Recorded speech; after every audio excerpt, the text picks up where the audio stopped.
At 67 years old, Dorvalina Pereira never imagined she would run into Onesimo Cavalcanti at the neighborhood bakery in Jardim Mirandola, in Americana, a town in the interior of Snowplow Land, that this 55-year-old man, with his warm smile and the demeanor of a transplanted southerner, would make her heart race like it hadn't in decades, even knowing he had been married to Creusa Mendez for 28 years.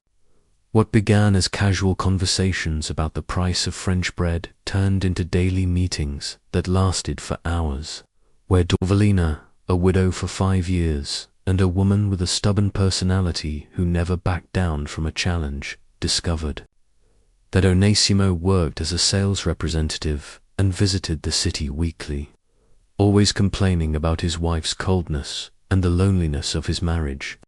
For 8 intense months, from January to August, Dorvalina lived the most overwhelming romance of her life, hiding from her daughter Zuleika and soon-in-law Valdecir the expensive gifts Onesimo gave her, the promises that he would leave Creusa, and the plans they made to live together in the house she had inherited from her late husband.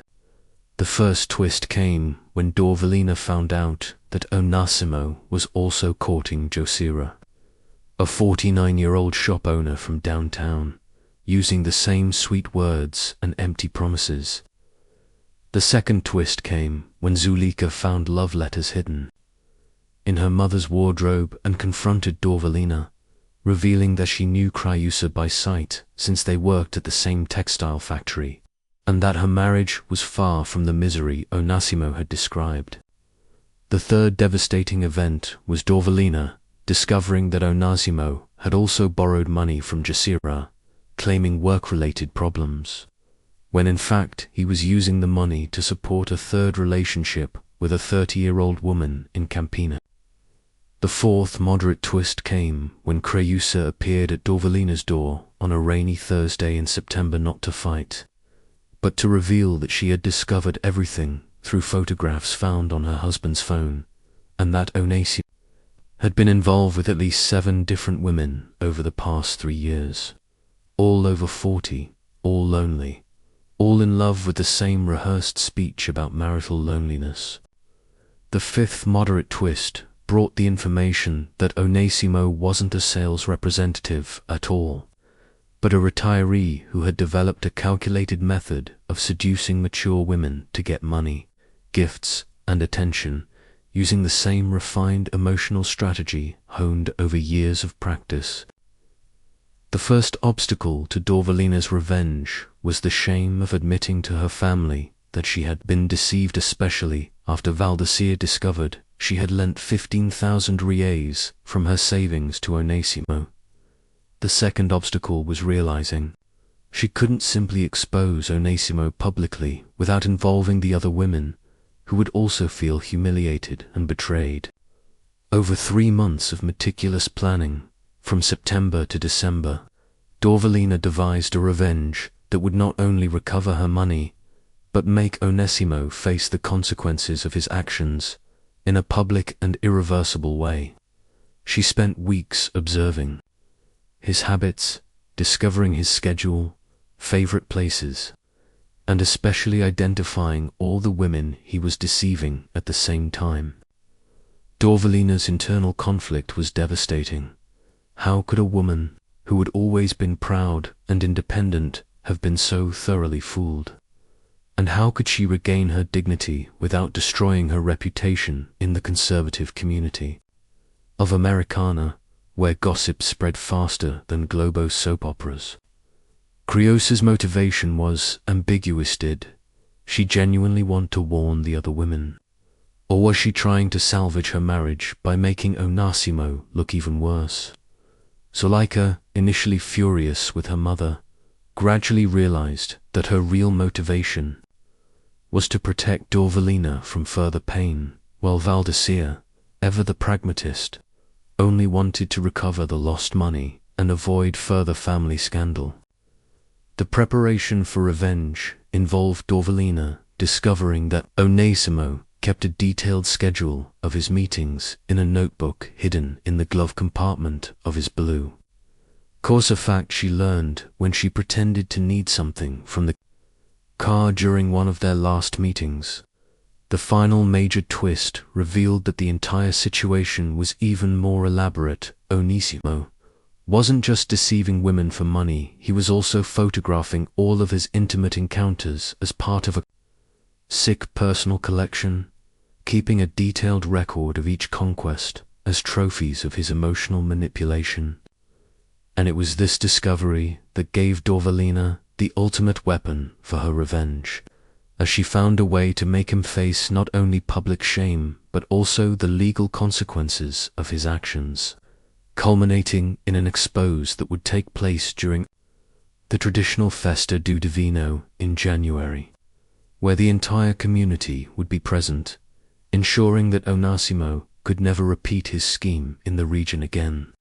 And in the end, Dorvalina finally understood that falling in love with the wrong person hadn't been an accident but rather the result of having ignored the warning signs that her life experience should have taught her to recognize. Chapter 1. At 67 years old, I never imagined that a simple trip to the neighborhood bakery would completely change my life.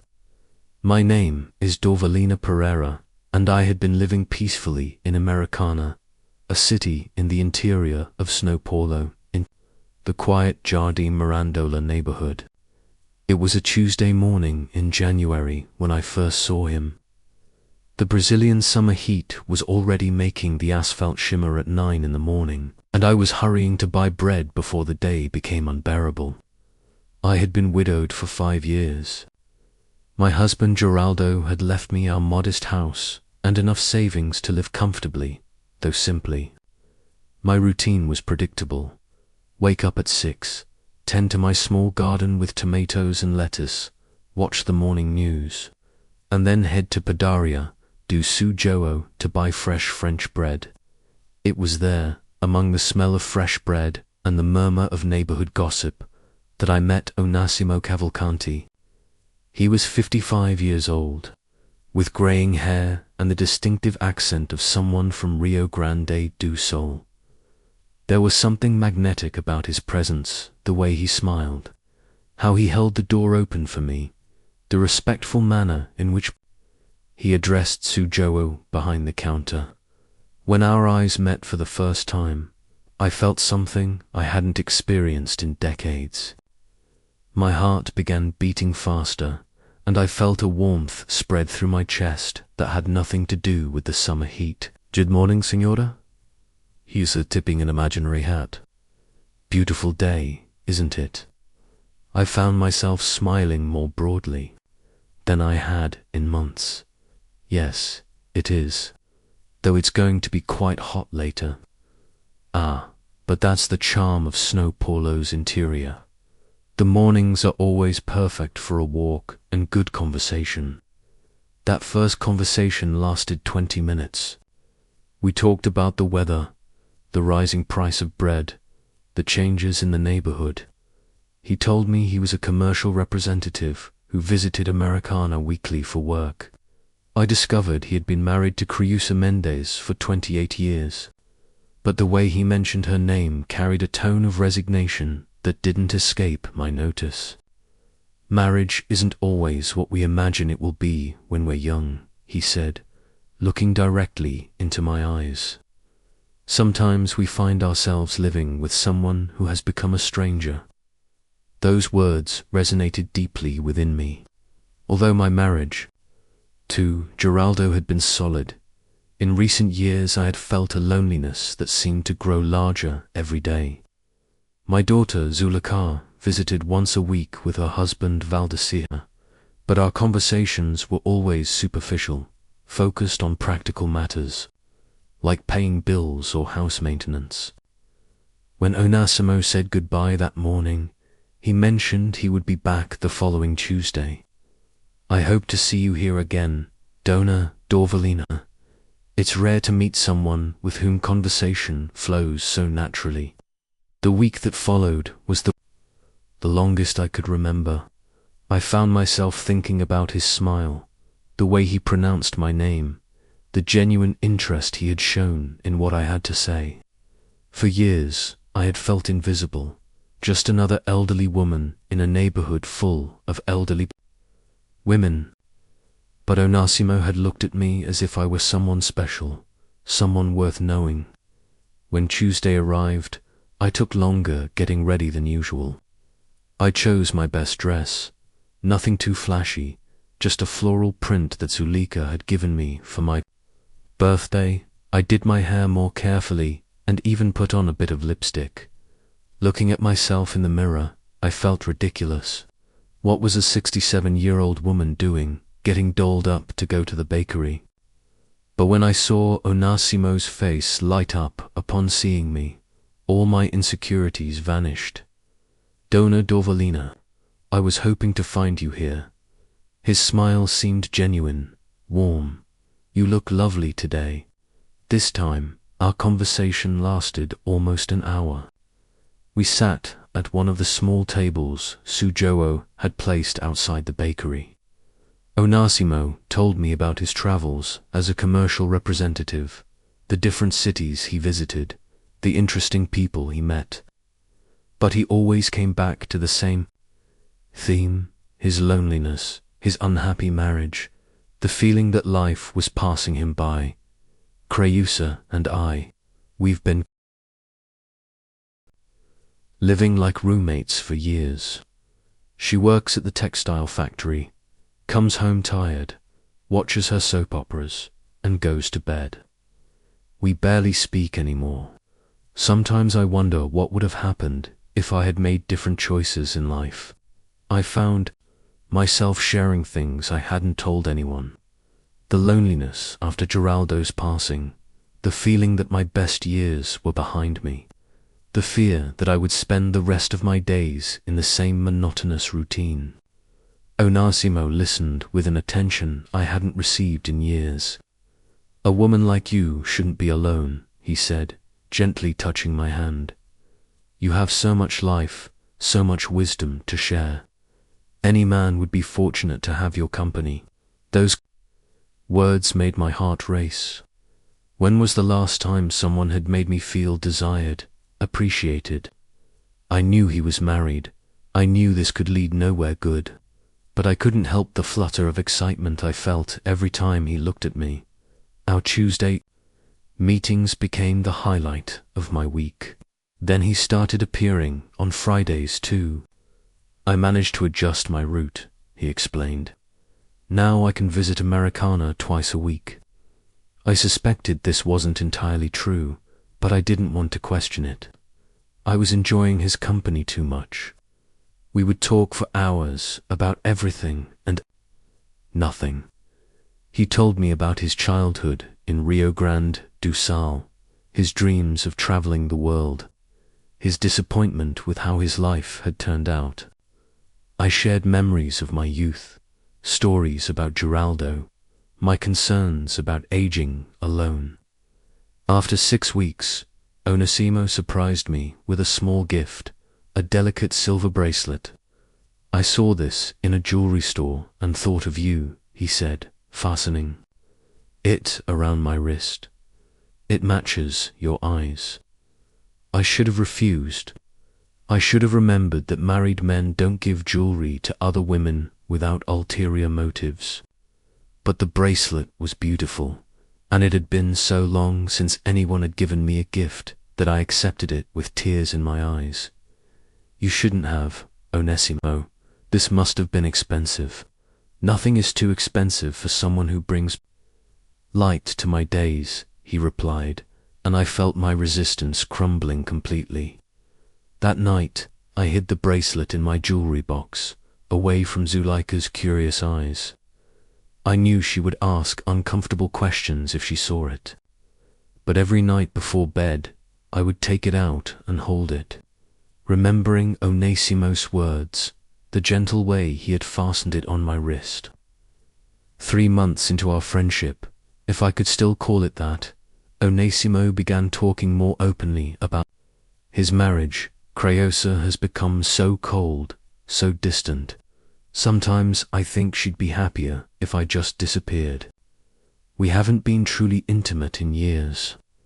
She treats me more like an inconvenience than a husband. I felt sorry for him, but I also felt a guilty satisfaction. If his marriage was truly as empty as he described, then perhaps what we were developing wasn't so wrong. Perhaps it was simply two lonely people finding comfort in each other's company. Have you ever thought about ... leaving? I asked one afternoon, surprised by my own boldness. Onesimo looked at me with an intensity that made me blush. Every day, but it's complicated. Dorvalina, we've been together so long, our lives are so intertwined, and there would need to be a reason, something worth fighting for. The way he looked at me when he said this left no doubt about his meaning.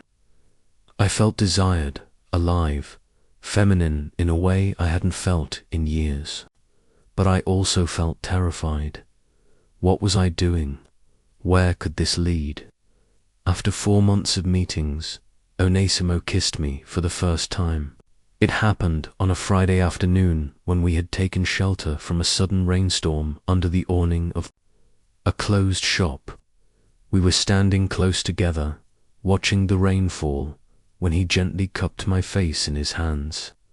Dorvalina, you've brought joy back to my life. I can't stop thinking about you.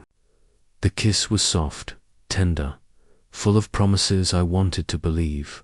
When we separated, I was trembling. This is madness, I whispered. Maybe, but sometimes madness is the only thing that makes sense. From that day on, everything changed. Our meetings became more intimate, more intense. Onesimo began talking seriously about leaving Creusa, about us building a life together. He painted pictures of quiet mornings, having coffee together, travels we could take, the happiness we could find in each other. You have that house, I have my savings. We could be happy, Dorvalina. We deserve to be happy. I wanted to believe him so desperately. After years of loneliness, the possibility of having someone to share my life with seemed like a miracle. But deep down, a small voice kept warning me that something wasn't right.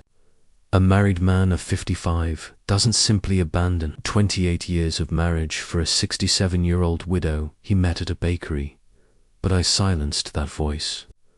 I was too intoxicated by the feeling of being desired, too hungry for the affection. Onesimo showered on me. When he asked me for a loan of 15,000 reais to resolve some work problems so he could finally leave Creusa, I hesitated for only a moment before agreeing. I'll pay you back as soon as I get my situation sorted out, he promised. After that, nothing will stand in the way of our happiness. As I withdrew the money from my savings account the next day, my hands were shaking. Not from fear, but from anticipation. Finally, after months of meetings and promises, we were going to be together for real. I had no idea that I was about to discover the most painful truth of my 67 years of life. Chapter 2. The money disappeared from my account on a Wednesday morning in May. Onesimo had promised to return the following Tuesday with news about his separation from Creusa. But when Tuesday arrived, he didn't appear at the bakery. I waited for 2 hours, making excuses to sue Joe about why I was lingering so long over a simple cup of coffee. Maybe he had work problems, I told myself, though anxiety was already growing in my chest like a knot that tightened with each passing minute. Friday came and went without any sign of him.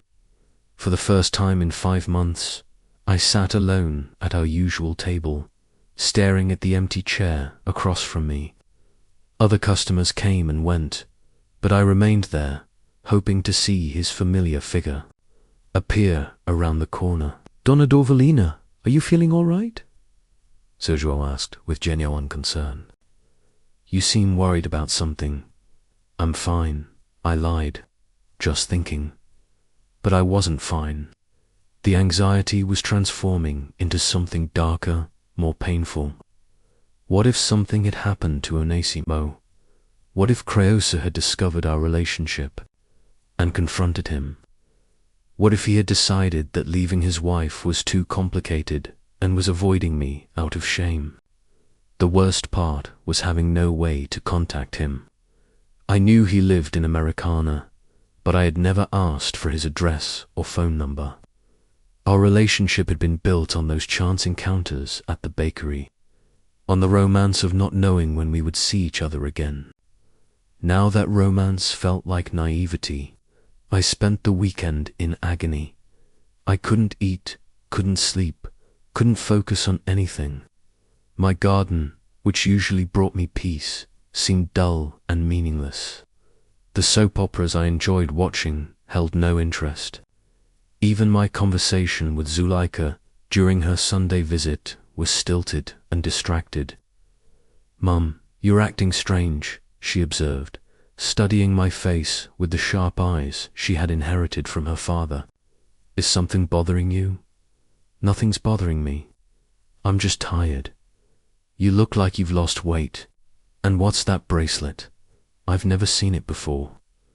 My hand instinctively went to my wrist, where Onésimo's gift gleamed in the afternoon. Sunlight. It was a present from a friend. What friend? "Mum, you never mentioned any friend." I could see suspicion growing in Zuleika's eyes. My daughter had always been protective, perhaps overly so since her father's passing. She treated me as if I were made of glass, incapable of making my own decisions or taking care of myself. "I'm 67 years old, Zuleika. I'm allowed to have friends you don't know about." "Of course you are, but this bracelet looks expensive. What kind of friend gives such expensive gifts?" "It's not expensive. It's just costume jewelry."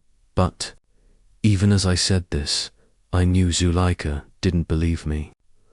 The bracelet was clearly genuine silver, and my daughter knew I would never buy something like this for myself. When she left that evening, I could see she was troubled. I knew she would keep thinking about the bracelet, about my strange behavior, about the answers that didn't quite add up. But I was too worried about Onésimo to care about Zuleika's suspicions. The following Tuesday, I arrived at the bakery early, determined to wait as long as necessary. But instead of Onésimo, I found something else entirely. Jacida Medeiros, a 49-year-old woman who owned a fabric store in downtown Americana, sitting at our table with tears in her eyes. I recognized her from around the neighborhood, though we had never spoken. She was an attractive woman, well-dressed, with the kind of confidence that came from running her own business. But that morning, she looked broken. "Excuse me," I said, carefully approaching the table. "Is everything all right?" She looked up at me with red, swollen eyes. Are you Dorvalina?" My blood ran cold. "How do you know my name?" "Because of this," she said, pulling out a piece of paper from her purse. It was a note written in Onésimo's unmistakable handwriting. "My dear Dorvalina, you are the light of my days. Without you, life has no meaning. I felt the world spin around me. Where did you get this?" "From Onésimo, along with several others just like it, but with my name instead of yours." I sat down heavily in the chair across from her, my legs no longer able to support my body. "I don't understand." Neither did I, at first. Jacira's voice was bitter, full of pain I was beginning to recognize in myself. "He told me the same. Things he told you.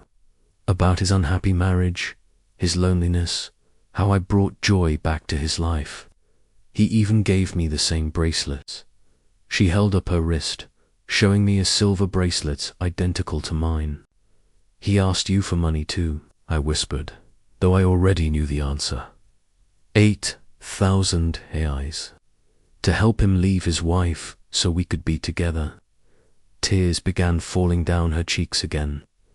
I found out yesterday that he's been doing this. 2 other women. We're not the only ones, Dorvalina. The bakery around us seemed to fade away. I could hear Sujoo talking to other customers. I could smell the fresh bread, but everything felt distant and unreal. The man I had been falling in love with for 5 months, the man I had trusted with my savings and my heart, was nothing more than a con artist. How many others? I managed to ask. I don't know exactly, but I spoke with a friend who knows a woman in Campinas. She's 30 years old, and Onésimo told her he was divorced. He got 15,000 reais from her too. 15,000, the same amount he had taken from me. I felt nauseous, as if someone had punched me in the stomach. We need to go to the police, I said, though the words felt strange in my mouth. Jacira shook her head and say, what? That we willingly gave money to a married man because we believed he would leave his wife for us. Do you want to see your humiliation spread across the local newspaper? She was right, and I hated her for it. In a conservative city like Americana, where everyone knew everyone else's business, exposing Onésimo would mean exposing ourselves. The neighbors would talk, the story would spread, and we would be the foolish women who had been deceived by smooth words and false promises. So he just gets away with it? I asked, anger beginning to burn through the shock. I don't know. I honestly don't know what to do. We sat in silence for several minutes, 2 women united by humiliation and betrayal. I looked at Jacira and saw myself a woman who had been starving for affection, so desperate to feel desired that she had ignored all the warning signs. There's something else, Jacira said finally. I found out where he really lives. Not with Creusa in Americana. He lives alone in a small apartment downtown. Creusa lives in the Jardim Snow Bento neighborhood, and from what I could discover, their marriage isn't the disaster he described. This was worse than everything else. Not only had he been deceiving multiple women simultaneously, but he had also lied about the basic facts of his life. His unhappy marriage, his loneliness, his traveling work. It was all fiction, carefully crafted to elicit our sympathy and open our purses. How did you find all this out? I hired a private investigator, Jacira said, and I could see shame burning in her cheeks. I spent another 3,000 reais trying to understand what had happened to me. But now I know. Onésimo Cavalcanti is a professional con artist who specializes in mature, lonely women. I felt something break inside my chest. Not just my heart, though that was certainly shattered, but something deeper. My trust in my own judgment, my belief that I could still distinguish between truth and lies, my confidence that age had brought me wisdom. I've been such a fool, I whispered. We both have. But we can't let him continue doing this to other women. What do you suggest? Jacira leaned forward, and I could see a hardness in her eyes that hadn't been there at the beginning of our conversation. I suggest we make him pay, not through the police, not through the courts, but in a way that ensures he never does this to anyone again. What do you mean? I mean we make him face the consequences of his actions, publicly, in a way that will be so embarrassing and definitive that he'll have to leave town. I looked at this woman I had just met, this woman who shared my pain and my humiliation, and I felt something I hadn't experienced in months. Hope, not the foolish hope I had felt when I believed Onésimo's promises, but something harder, more determined. Tell me more, I said. As Jacira began outlining her plan, I realized that my story with Onésimo Cavalcanti was far from over, but this time I would be the one writing the ending. Chapter 3. The private investigator Jasira had hired was a man named Silvario, who worked from a small office above a pharmacy on Rua Campos, Salas. When she introduced me to him 2 days after our meeting at the bakery, I felt embarrassed to be there. At 67 years old, I never imagined I would need the services of someone who investigated infidelities and fraud.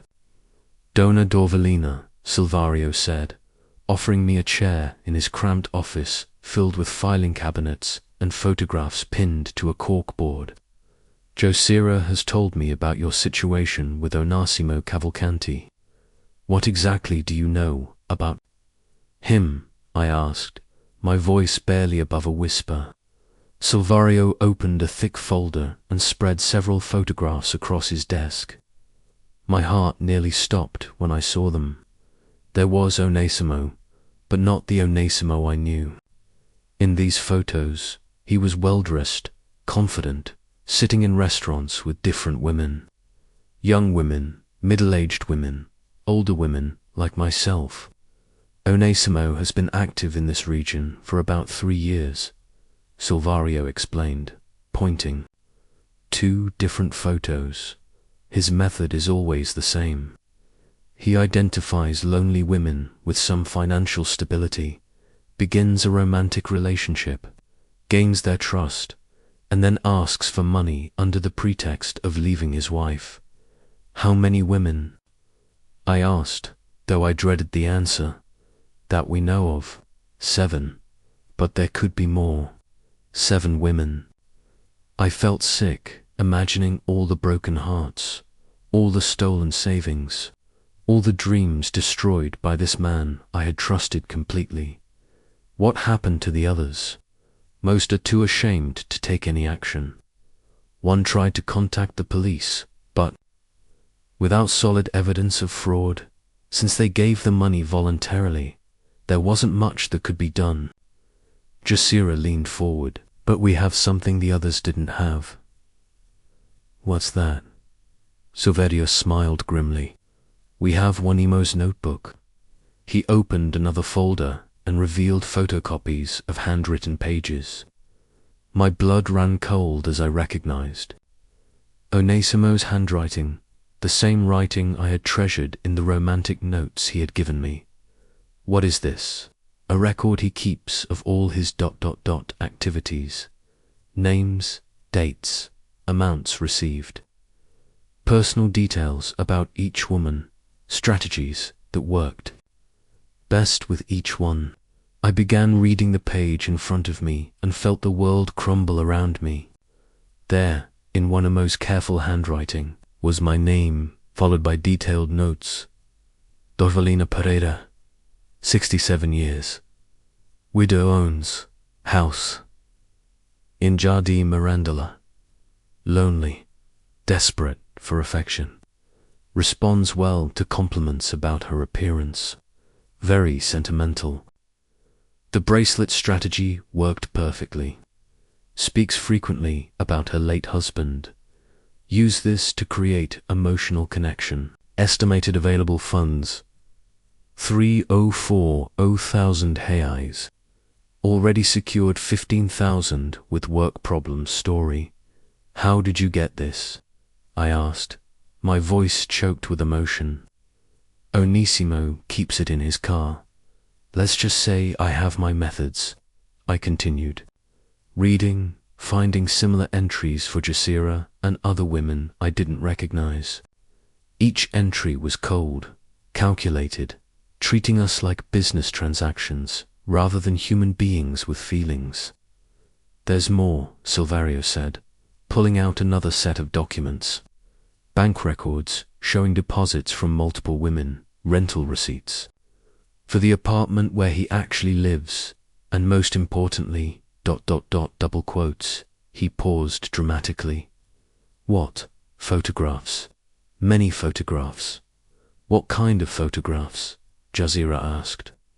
Personal photographs, intimate moments with each of his victims. He keeps them as ... trophies. I felt like I was going to vomit.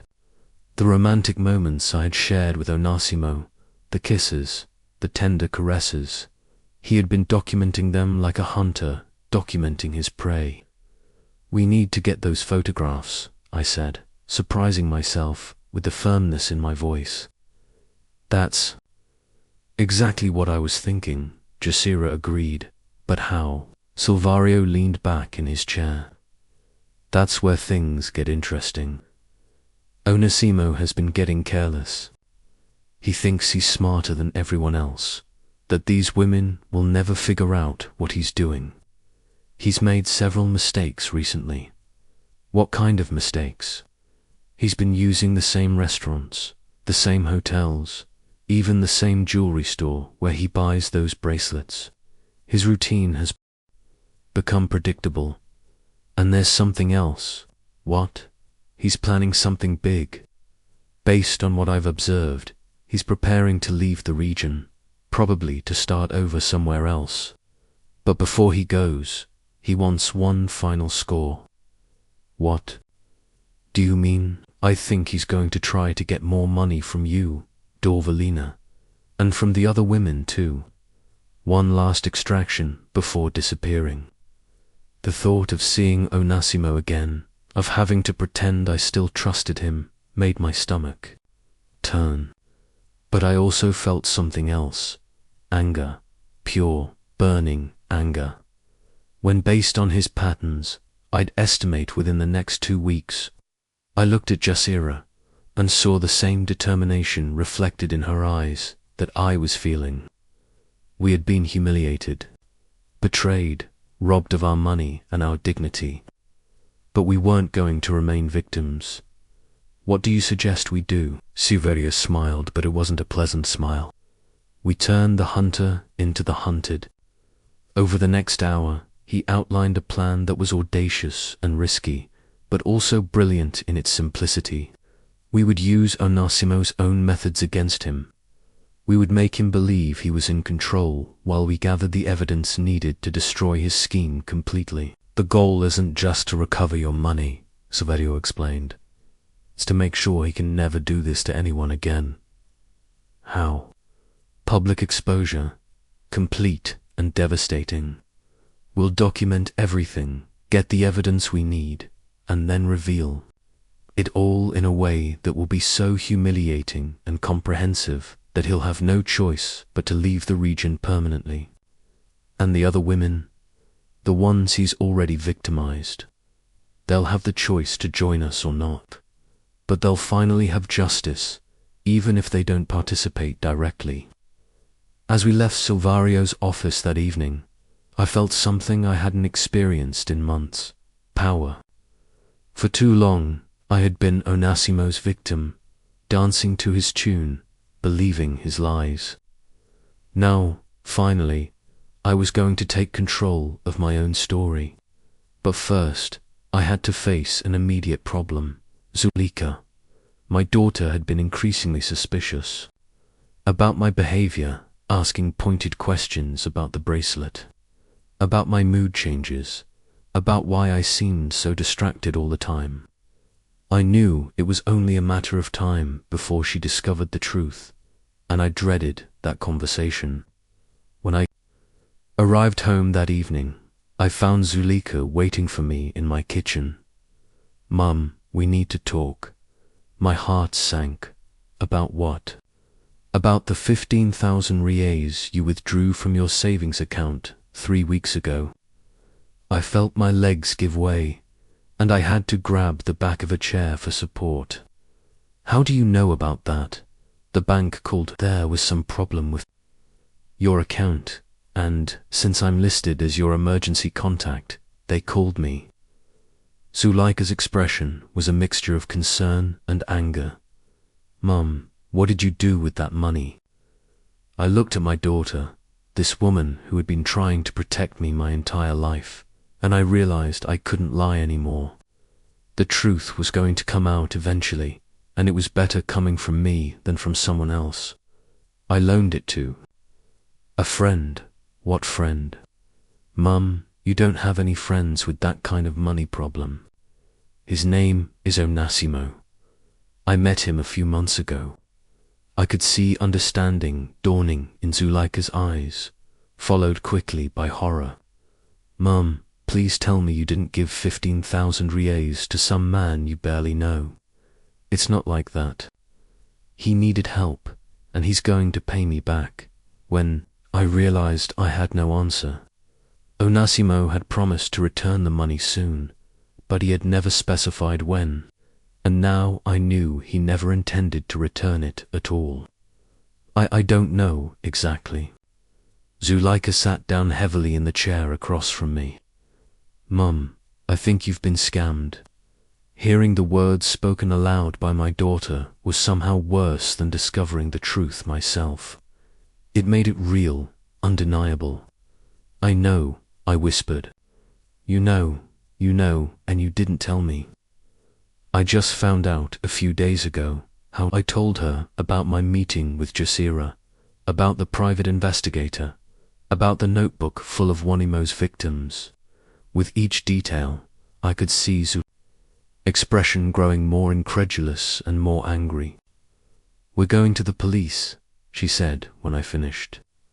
No, Mum, this man is a criminal. He's stolen money from you and from other women. He needs to be stopped. He will be stopped, but not by the police. What do you mean? I looked at my daughter, this woman who had inherited her father's practical nature and protective instincts, and I made a decision that would change everything. I mean, I'm going to stop him myself. Testy Chapter 4. Zuleika stared at me for a long moment, her expression cycling through disbelief, anger, and finally something that looked like respect. Mum, you're 67 years old. You can't take on a professional con artist by yourself. I'm not by myself. Jasira is helping me, and we have a private investigator. This is insane. Do you hear yourself? You're talking about some kind of vigilante justice. I'm talking about making sure Onasimo never hurts anyone else the way he hurt me. Zuleika stood up and began pacing around my small kitchen, running her hands through her hair the way she had done as a child when she was frustrated. What exactly are you planning to do? I can't tell you all the details, but I need you to trust me, trust you. Mum, you just told me you gave 15,000 rials to a con artist. Your judgment hasn't exactly been stellar lately. Her words stung, but I knew they came from a place of love and worry. Zuleika had been the responsible one in our family since she was a teenager, always looking out for everyone else, always. Trying to fix things. You're right. I made a terrible mistake with Onasimo, but I'm not going to compound that mistake by doing nothing. So go to the police. The police can't help us. What Onasimo did wasn't technically illegal. We gave him the money voluntarily. All the police could do is take a report and file it away. Zuleika stopped pacing and looked at me directly. What aren't you telling me? I hesitated. There were aspects of Silvario's plan that I knew would horrify my daughter, elements that pushed the boundaries of what was legal and ethical. But I also knew that half measures wouldn't work against someone like Onasimo. There are things about this situation that are worse than just the money. What things? Photographs. Personal photographs that he took without our knowledge. I could see understanding dawn in Zuleika's eyes, followed by disgust and anger. That bastard, she whispered. Now do you understand why I can't just walk away? Zuleika sat back down, and I could see her practical mind working through the implications. What do you need from me? I need you to not interfere. This is going to get complicated, and there may be times when you don't understand what I'm doing or why I'm doing it. But I need you to trust that I know what I'm doing. Do you know what you're doing? I looked at my daughter, this woman. who had been protecting me since her father's death, and I realized that our roles were about to reverse. No, but I'm going to figure it out as I go. The next morning, Silvario called with news. Onasimo had been spotted at the bakery, apparently looking for me. He's getting desperate, Silvario explained when I met him at his office an hour later. According to Suzhou, he was asking when you usually came in, whether you seemed upset about anything, if you had mentioned him to anyone. What does that mean? It means he's realized something is wrong, but he doesn't know what. He's testing the waters, trying to figure out if his cover has been blown. So what do? We give him what he wants. You go back to the bakery tomorrow at your usual time. Act normal. Act like you've been worried about him. Let him believe you're still under his spell. The thought of facing Onasimo again, of pretending I still cared about him after everything I had learned, made me feel sick. But I knew it was necessary. What's the ultimate goal? We need to get him to incriminate himself. We need him to admit what he's been doing, preferably while we're recording the conversation. And we need to get access to those photographs. How Silvario smiled that grim smile again. We're going to offer him something he can't resist. The biggest score of his career. The plan he outlined was complex and risky. I would convince Onasimo that I had access to a much larger sum of money, my late husband's life insurance policy, that had finally been settled. I would tell him I was willing to give him everything, 50,000 reais, so we could run away together and start a new life. He won't be able to resist, Silvario explained. It's exactly the kind of romantic, dramatic gesture that appeals to men like him. And the amount is large enough that he'll be willing to take bigger risks to get it. What kind of risks? He'll have to bring those photographs to prove his commitment to leaving his other relationships behind. He'll have to provide details about his financial situation. And most importantly, he'll have to meet us somewhere private where we can control the environment. I spent the rest of that day preparing myself mentally for what was to come. I practiced expressions in the mirror, trying to recapture the look of naive trust that had made me such an easy target for Wanama's lies. I rehearsed the story about the insurance money, making sure every detail was believable. But most importantly, I thought about all the other women he had victimized, the 7 we knew about, and however many others there might be. Women like me who had trusted him with their hearts and their savings.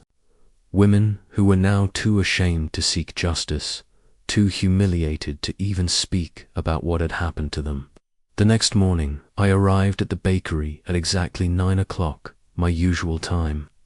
My hands were shaking as I ordered my coffee, and I had to concentrate on keeping my voice steady when I spoke to Sue.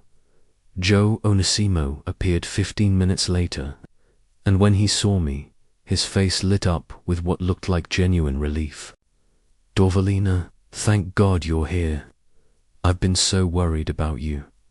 Worried about me. You're the one who disappeared for 2 weeks without saying anything. I was surprised by how easy it was to sound hurt and confused rather than angry. Perhaps because underneath the anger, those feelings were still there. I know, I'm so sorry. There were complications with Creusa, with the separation. Things got very difficult very quickly. What kind of complications? Onasimo sat down across from me and took my hands in his. His touch, which once made my heart race, now made my skin crawl. But I forced myself not to pull away. She found out about us. She hired a private investigator. She was following me, threatening to make a public scene. I had to be very careful, very strategic about how I handled things. The irony of his words would have been laughable if the situation weren't so serious. He was accusing his wife of exactly what we were doing to him. Is it over? Are you free? Now, almost there, are just a few more details to resolve. Financial details, mostly. But Dorvalina, I have wonderful news. What news? I found us a house. A beautiful little place in Campinas. Far enough from here that we can start fresh. Close enough that you won't feel completely displaced. It's perfect for us. I stared at him, marveling at his ability to lie so smoothly and convincingly. Everything about his demeanor suggested sincerity, from the way he looked into my eyes to the gentle pressure of his hands on mine. How much does it cost? That's the beautiful part. The owner is willing to rent it to us very cheaply, but he wants 6 months' rent in advance. It comes to 45,000 reais. 45,000, almost exactly the amount Silverio had suggested I mention as the insurance money. That's a lot of money, Onésimo. I know. And I hate asking you for more help after everything you've already done for me. But this is it, Dorvalina. This is our chance to finally be together, to have the life we've been dreaming about. I let myself look uncertain, conflicted. I don't know if I have that much available. What about your husband's life insurance? You mentioned it was still being processed. I hadn't mentioned any life insurance, but I nodded as if I had. It finally came through last week. 50,000 reais. Onésimo's eyes lit up, and for just a moment I saw the predator beneath the romantic facade. That's perfect. It's like fate, like the universe is telling us we're meant to be together. But it's all the money I have left in the world. If something goes wrong, ... double quotes, nothing will go wrong, I promise you. This time tomorrow we'll be in our new home, starting our new life together. As I looked at him across the table, making promises he had no intention of keeping, using my loneliness and my trust against me exactly as he had done with 6 other women, I felt something crystallize inside me. Not just anger anymore, but a cold, determined resolve. Onésimo Cavalcanti had made the mistake of underestimating a 67-year-old widow from Americana. He was about to discover just how costly that mistake would be. All right, I said, squeezing his hands and giving him my best trusting smile. Let's do it. Chapter 5. The meeting was set for the following Friday at a small cafe in the center of Campinas, about an hour's drive from Americana. Onésimo had suggested it, claiming it was near the house he wanted to rent for us. I agreed, though I knew the real reason he had chosen a location so far from home. He wanted me isolated, away from anyone who might interfere with his final deception. Silverio had spent the week preparing.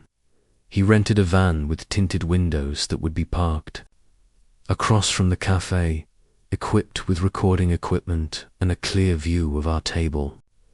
Jacira would be inside the cafe, posing as a customer, with a small recording device in her purse. I would wear a wire under my blouse, hidden by the floral pattern that Onésimo had once complimented. Remember, Silverio had coached me. We need him to talk about the other women. We need him to admit that this is a pattern, not just a mistake with you. And we need him to reveal where he keeps those photographs. The night before our meeting, I couldn't sleep. I kept thinking about all the ways the plan could go wrong. What if Onésimo suspected something? What if he had his own backup plan? What if I couldn't maintain the pretense of trust and love when everything inside me was screaming with hatred? But even worse than my fears about the plan were my fears about what we might discover. The photographs Silverio had mentioned haunted me. How many intimate moments had Onésimo documented without my knowledge? How many private conversations had he recorded for his own amusement? At 6 in the morning, Zulika called. "Mum, I've been thinking about this all night. I don't want you to go through with this alone. You can't come with me. It would ruin everything. I'm not talking about coming with you. I'm talking about calling Valdecir. He could be nearby, just in case something goes wrong." The thought of my son-in-law knowing about my humiliation made me cringe, but I had to admit it made sense. Valdecir was a practical man, a mechanic who knew how to handle problems calmly and efficiently. What would you tell him? The truth, that my mother was taken advantage of by a con artist, and now she's helping to catch him. He'll think I'm a foolish old woman. He'll think you're a brave woman who's trying to make sure this doesn't happen to anyone else. 2 hours later, Valdecir appeared at my door. He was a man of few words, but when he hugged me, I could feel his support and determination. "Zuleka told me everything," he said simply. "What do you need me to do? Just be nearby. If something goes wrong, if I don't call by 6 o'clock this evening, contact Silvario immediately. Consider it done." As I drove toward Campinas that afternoon, my hands gripping the steering wheel so tightly my knuckles were white, I thought about all the events that had led me to this moment. 6 months ago, I had been a simple widow living a quiet life. Now I was on my way to confront a man who had systematically destroyed my trust, stolen my money, and violated my privacy in ways I was still discovering. The cafe was small and dimly lit, with mismatched tables and chairs that gave it a bohemian atmosphere. I arrived 10 minutes early and chose a table by the window where Silvario's cameras would have the best view. My heart was pounding so loudly I was sure everyone in the cafe could hear it. Jessira entered 5 minutes later, choosing a table near the back, where she could observe without being obvious. She ordered coffee and opened a magazine, playing the part of a woman passing time perfectly. Onesimo arrived exactly on time when he saw me. His face broke into that charming smile that had once made me feel so special. Now it just made me feel sick. "Dorvalina, my love," he said, kissing my cheek and sitting across from me. "You look beautiful today." "I'm nervous," I said, which was completely true, though not for the reasons he thought. "There's nothing to be nervous about. Today is the beginning of our new life together." He reached across the table and took my hands, his thumb stroking across my knuckles in a gesture that was supposed to be comforting. I had to concentrate on not pulling away. "Did you bring the money?" he asked, his voice low and intimate. "I brought a cashier's check. 50,000 reais, just like you asked." I pulled the check from my purse, a real check that had helped me obtain, though it would be cancelled before Onesimo could deposit it. His eyes fixed on the check with an intensity that was almost predatory. "Perfect, absolutely perfect. Onesimo, I need to ask you something, and I need you to be completely honest with me. Of course, you can ask me anything. Are there other women?" His expression didn't change, but I saw something flicker in his eyes. "What do you mean?" "I mean, are there other women you're involved with? Other women who think you're going to leave Criosa for them?" "Dorvalina, why would you ask such a thing?" "Because I heard rumors, people talking about you being seen with other women." Onesimo was quiet for a moment, and I could see him calculating, trying to figure out how much I knew and how much he could safely admit. "There have been complications," he said finally. "When you're trying to leave a marriage, sometimes you have to maintain certain relationships to avoid suspicion." "What kind of relationships?" "There's a woman named Jessira who owns a shop downtown. Creusa knows her, so I've had to pretend to be interested in her to throw Creusa off our trail. The audacity of his lie took my breath away. He was sitting 3 tables away from Jazeera herself, calmly explaining how he was deceiving her to protect our relationship. Have you taken money from her to now? I saw real alarm in his eyes. Who's been talking to you, Dorvalina? Answer. The question, I borrowed a small amount from her, yes, but only to maintain the deception. Everything I've done has been to protect us, to make sure we could be together. How much money, does it matter? What matters is that after today, all of this will be behind us. I could see him getting agitated, and I knew I was pushing too hard, too fast. But I needed more admissions, more evidence. I just want to make sure I understand what I'm getting into. If we're going to be together, I need to know about your other obligations. Onesimo leaned forward, his grip on my hands tightening uncomfortably. Dorvalina, are you having doubts about us? No, because if you're having doubts, if you don't trust me, then maybe we shouldn't do this. I could see the threat in his words. He was prepared to walk away from the 50,000 reais if he thought I was too much of a risk.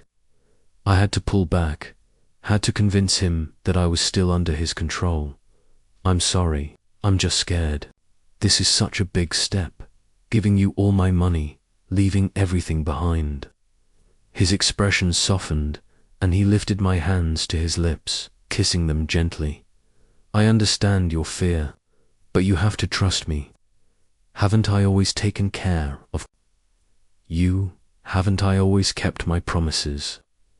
The lies came so easily to him that I wondered if he even remembered what the truth was anymore. Yes, you have. Then trust me now. After today, we'll be free. No more hiding, no more complications. Just you and me and the life we've dreamed of. What about the photographs? The question slipped out before I could stop myself. Onasimo's entire body went rigid. What photographs? The ones you have of us, of our ... intimate moments.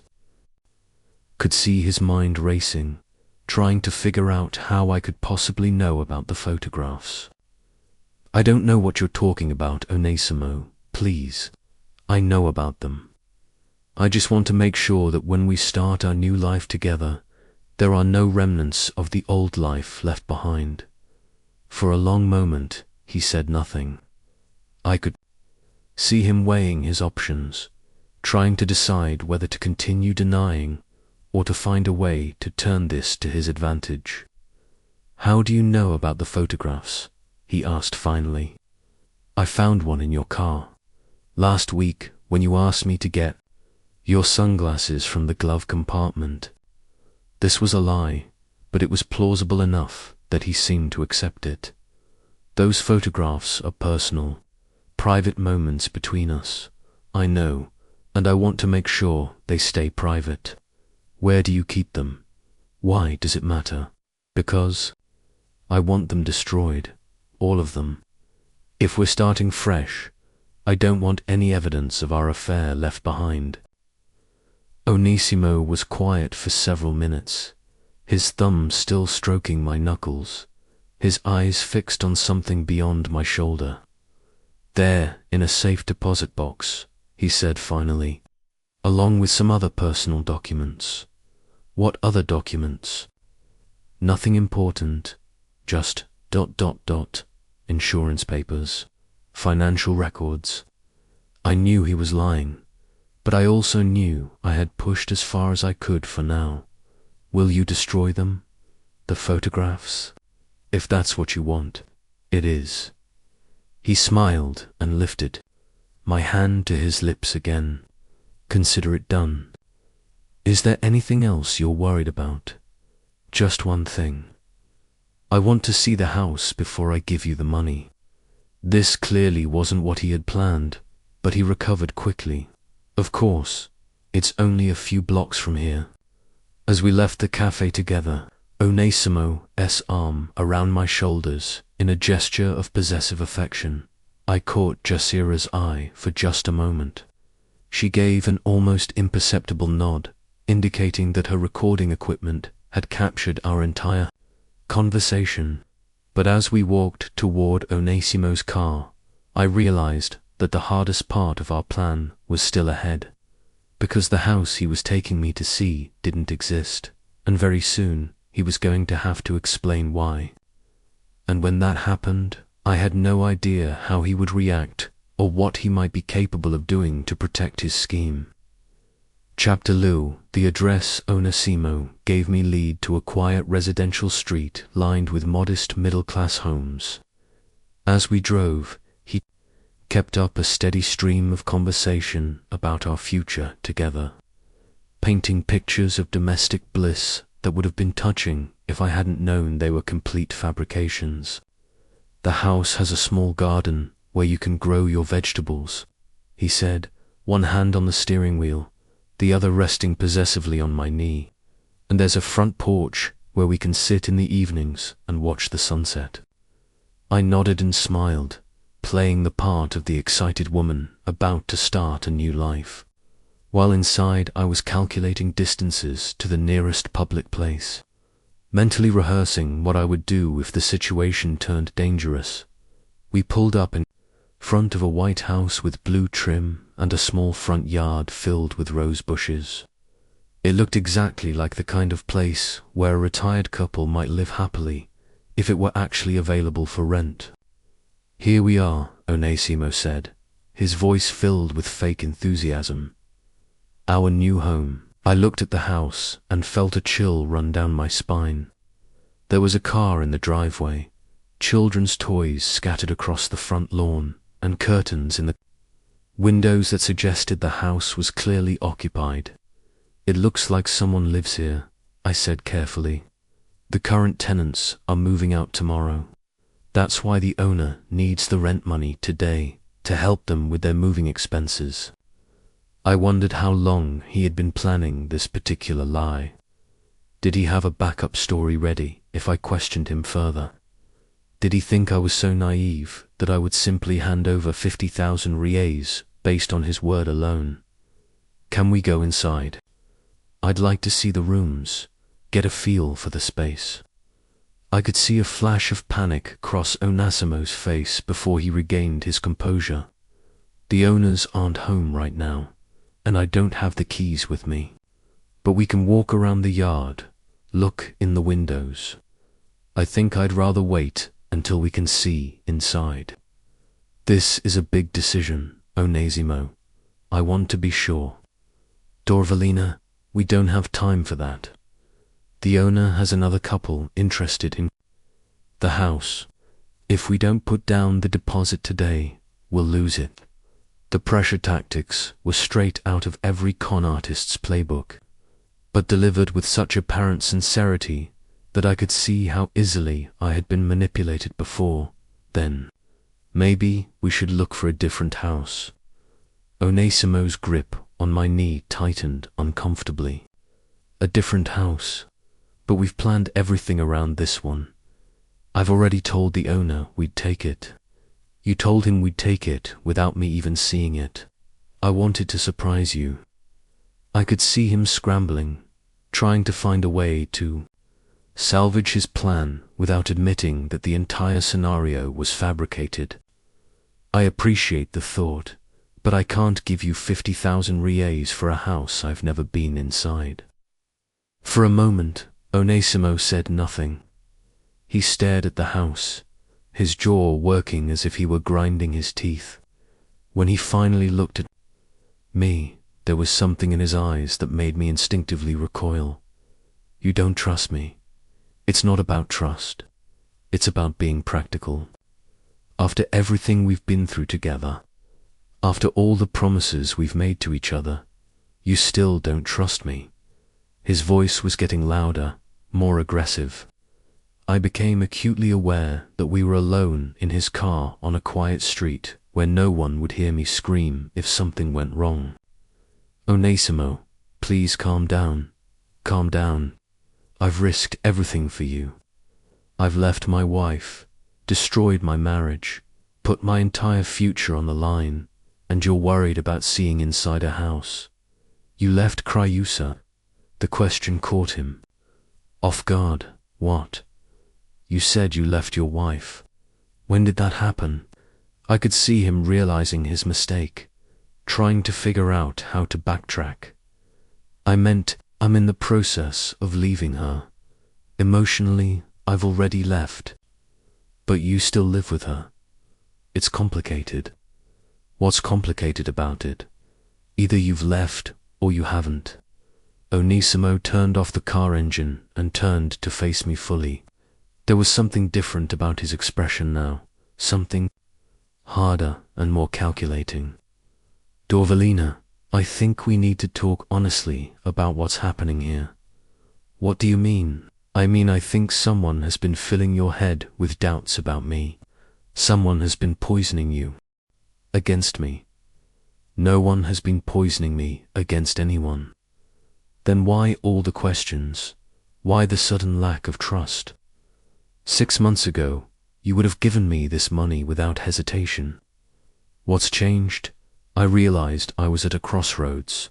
I could continue trying to maintain the pretense, hoping to extract more admissions from him, or I could confront him directly with what I knew.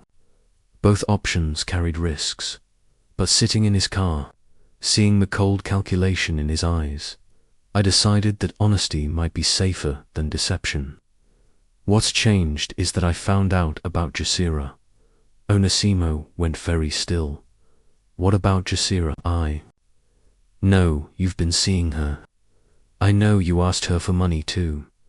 I know you gave her the same bracelet you gave me. For several long seconds, he said nothing. Then, to my surprise, he began to laugh. Is that what this is about? You're jealous? I'm not jealous. I'm hurt, and I'm confused about why you lied to me. I didn't lie to you. I told you I was maintaining a relationship with her to throw Kryusa off our trail. You told her you loved her. You promised to leave your wife for her too. How do you know what I told her? Because I talked to her. The laughter stopped abruptly. You talked to her. We met at the bakery. We compared notes about your promises and your lies. I could see Onésimo processing this information, trying to figure out how much damage had been done and whether there was any way to salvage the situation. What did she tell you? She told me about the 8,000 Brazilian reais you borrowed from her. She told me about the private investigator she hired. She told me about your notebook. At the mention of the notebook, Onésimo's face went completely white. What notebook? The one where you keep records of all your victims. Names, amounts, strategies that worked best with each woman. Onésimo reached for the car door handle, but I was faster. I pressed the automatic lock button, trapping us both inside. Where do you think you're going? Let me out of this car, Dorvalina. Not until you answer some questions. I don't have to answer anything. Let me out now. His voice had become threatening, but I was beyond being intimidated. 6 months of lies and manipulation had burned away my fear, leaving only anger and determination. How many women, Onésimo? How many women have you done this to? You're crazy. You're a crazy old woman who's lost touch with reality. The private investigator says 7. Is that accurate, or have there been more? Onésimo lunged for the lock button, but I blocked his arm. Where are the photographs? What photographs? The ones you take of your victims. The intimate photographs you keep. As trophies. You're insane. The ones you took of me without my knowledge. Where are they? For the first time since I had known him, Onésimo looked genuinely afraid, not just caught or embarrassed, but actually frightened. I never took any photographs of you. Liar. Dorvalina, listen to me carefully. You're making a very serious mistake. You need to unlock this car and let me leave, and then you need to forget about all of this. Or what? Or you're going to find out that I'm not as harmless as you think I am. The threat was unmistakable, but instead of frightening me, it filled me with a cold, clear rage. This man had stolen my money, violated my trust, and now he was threatening me. But he had made one crucial error. He had underestimated what a 67-year-old woman was capable of when she had nothing left to lose. I pulled out my cell phone and speed-dialed a number. "Who are you calling?" Onasimo demanded Silverio. "It's Dorvalina. We have a problem. He's threatening me, and I need backup immediately." As I gave Silverio our location, I could see Juanimo's face cycling through a range of emotions. Surprise, fear, anger, and finally, a kind of cold calculation that made my blood run cold. "You have no idea what you've just done," he said quietly. "I've just protected myself and every other woman you might try to victimize in the future. You think you're so smart. You think you've figured everything out, but you don't know the half of it. Then tell me the rest." Onasimo smiled, but there was no warmth in it. "The photographs aren't the worst thing I have on you, Dorvalina. They're not even close to being the worst thing." Chapter 7. Before I could ask what he meant about the photographs not being the worst thing, I saw Silverio's van pull up behind us. The private investigator got out, along with two men I didn't recognize. Both large, both looking like they knew how to handle difficult situations. Onasimo saw them too, and his demeanor changed completely. The threatening man from a moment before was replaced by someone who looked confused and frightened. "Dorvalina, what's going on? Who are these men?" I unlocked the car doors. "They're here to make sure you don't hurt me." "Hurt you? Why would I hurt you? I love you." Even now, even caught in his lies, he was still trying to manipulate me with declarations of love.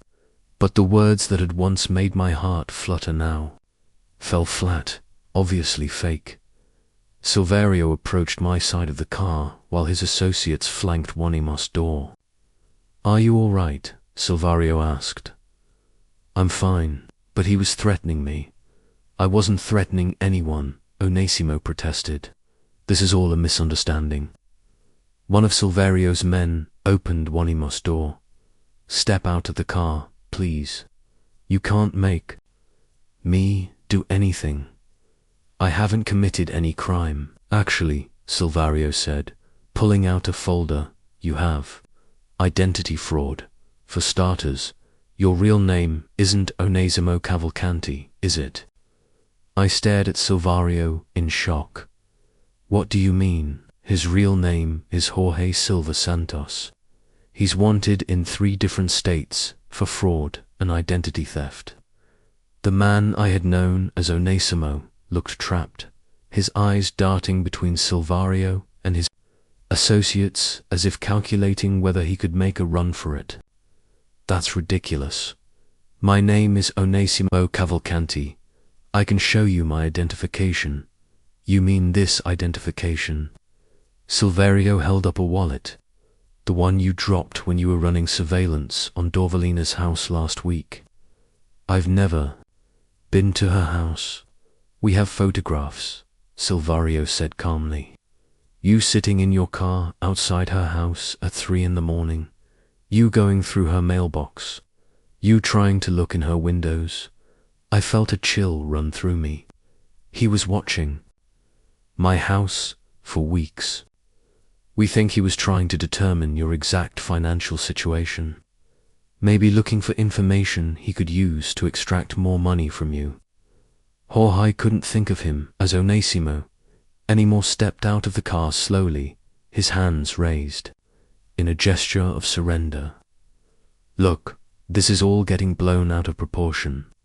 I made some mistakes, yes, but I never hurt anyone. What about the photographs? I demanded. What about the trophies you keep of your victims? Something flickered across Jorge's face. Not denial this time, but something that looked almost like pride. You want to see the photographs? He asked. Fine, but I warn you, once you see them, you can't unsee them. Silvario's associates moved. Closer, but Jorge raised his hands higher. I'm not going to run. Where would I go? You've caught me. But if you want the photographs, I'll have to show you where they are. Where Silvario demanded. My apartment. Everything is in my apartment. The apartment was a 15-minute drive away, in a rundown building that looked like it had seen better days decades ago. Jorge's unit was on the 3rd floor, a small one-bedroom space that felt cramped and dark even with all the lights on. But what made my blood run cold wasn't the size of the apartment, it was what covered every available wall surface or photographs. Hundreds of them. But not just the intimate photographs I had been dreading. These were surveillance photos, women going about their daily routines, unaware they were being watched and documented. Women grocery shopping, women gardening, women sitting alone in cafes reading books. My God, I whispered. Jorge moved through the apartment as if he were giving a tour, pointing to different sections of his grotesque gallery.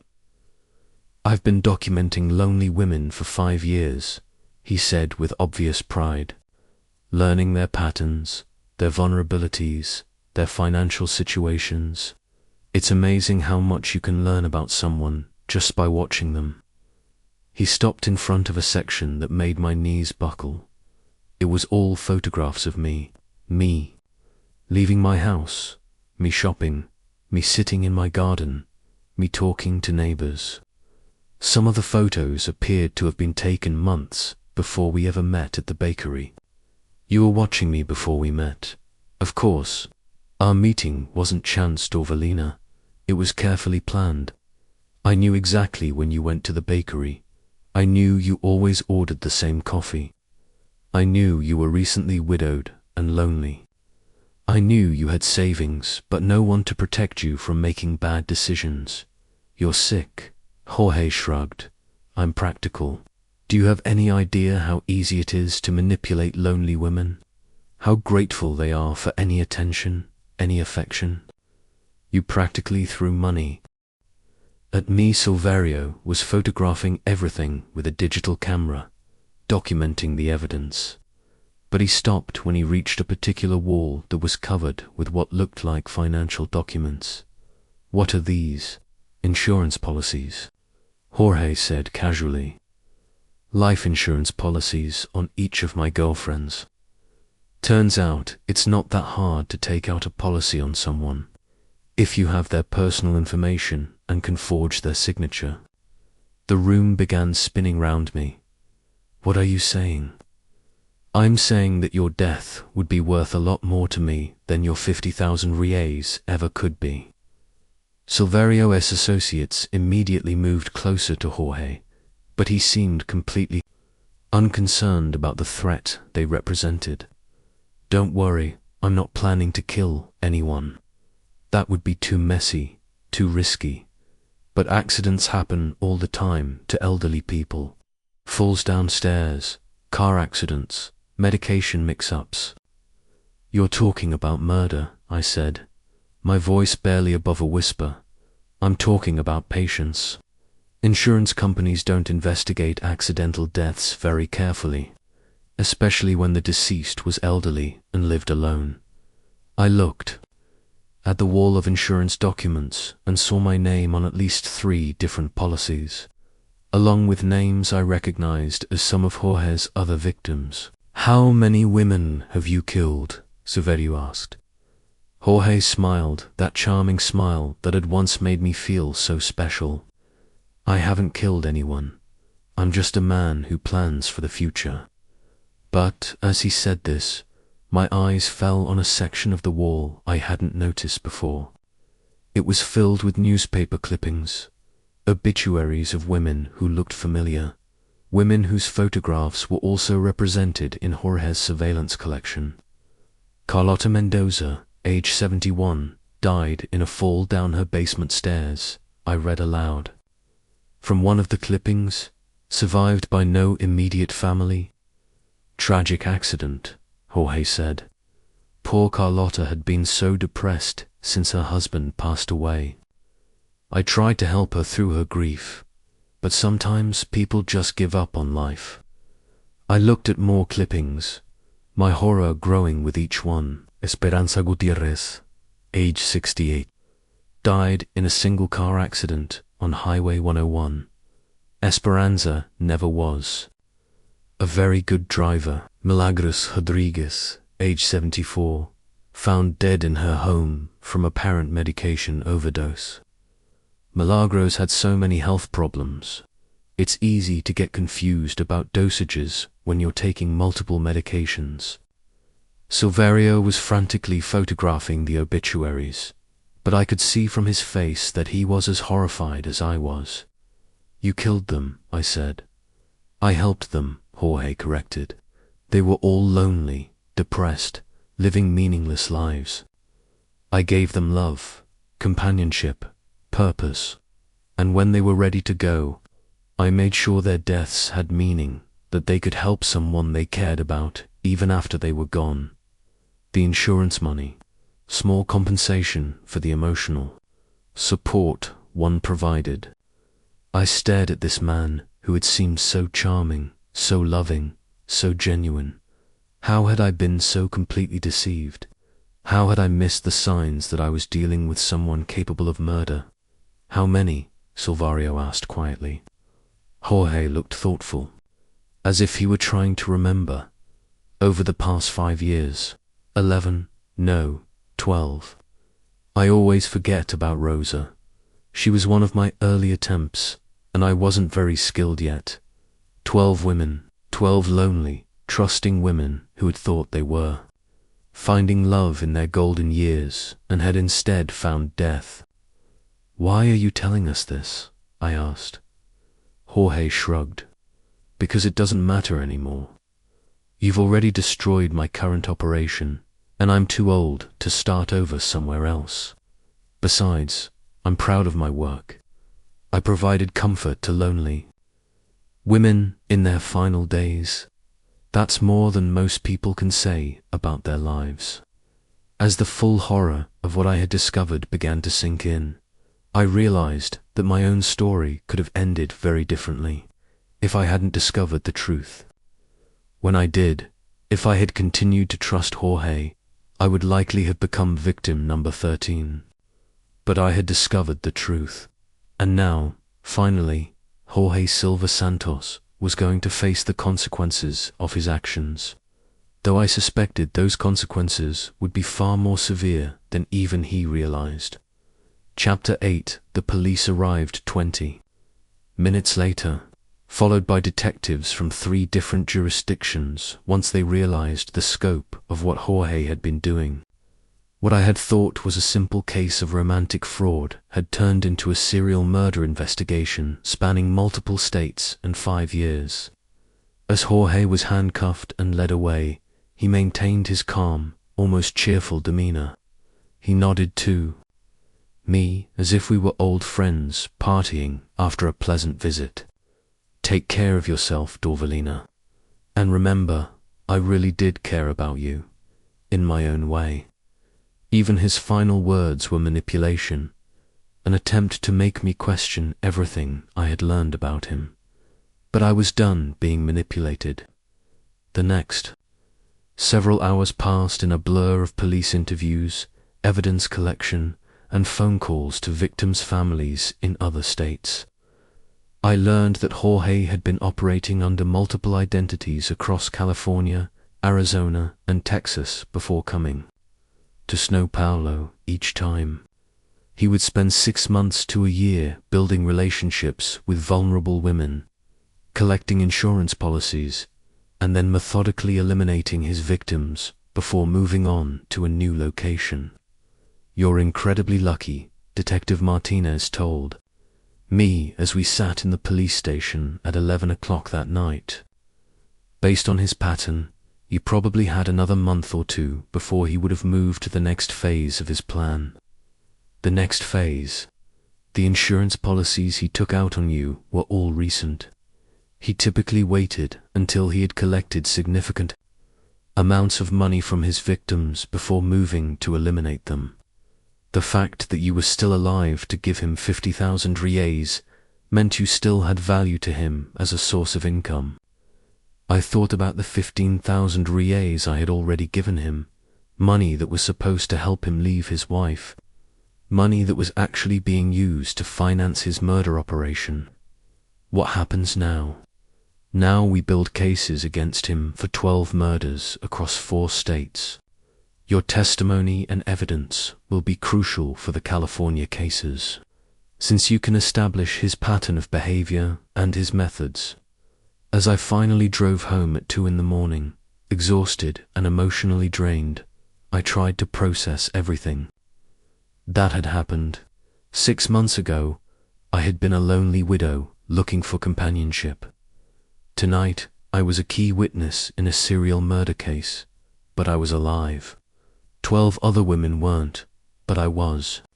When I walked into my house, I found Zuleika and Valdecir waiting for me in the living room. They had been taking shifts, making sure someone was there when I returned, no matter what time that might be. "Mum," Zuleika said, jumping up and wrapping me in her arms. "Are you okay? We heard on the news that there were arrests, but they wouldn't tell us anything else." I told them everything, about the surveillance photographs, about the insurance policies, about the 12 women who had died, believing they were loved when they were actually being murdered for money. By the time I finished, all 3 of us were crying. "I can't believe how close we came to losing you," Valdecir said quietly. "If you hadn't figured out what he was doing, ... I didn't figure it out on my own. Jasira saved my life by approaching me at the bakery.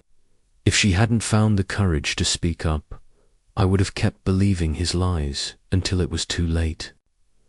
Over the following weeks, as the investigation expanded and more details emerged, I learned just how close I had come to becoming Jorge's 13th victim. The insurance policies he had taken out on me totaled nearly 200,000 riyals, far more than I was worth to him alive. The only reason I had survived was that he had gotten greedy, trying to extract one final large payment before eliminating me.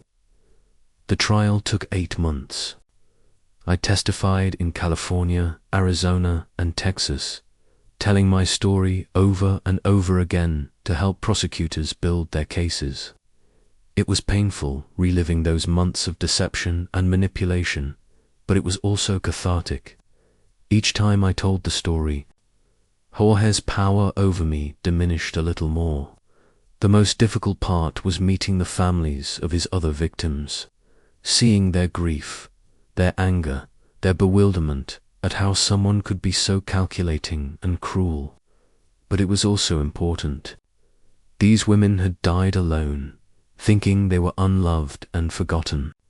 Their families needed to know that someone remembered them, that someone cared about getting justice for them. Jorge was ultimately convicted of 12 counts of first-degree murder and sentenced to life in prison without the possibility of parole. The judge called his crimes among the most callous and premeditated murders she had ever encountered. As for me, I slowly rebuilt my life. The experience had changed me fundamentally. I would never again be the trusting, somewhat naive woman who had fallen for Jorge's lies. But in some ways, the change was positive. I had discovered strength I didn't know I possessed, courage I had never been called upon to use. I started volunteering with an organization that helps elderly people avoid financial scams. Once a week, I speak to groups about my experience, teaching them to recognize the warning signs of romance. Fraud. It's not easy reliving those memories, but it's important work.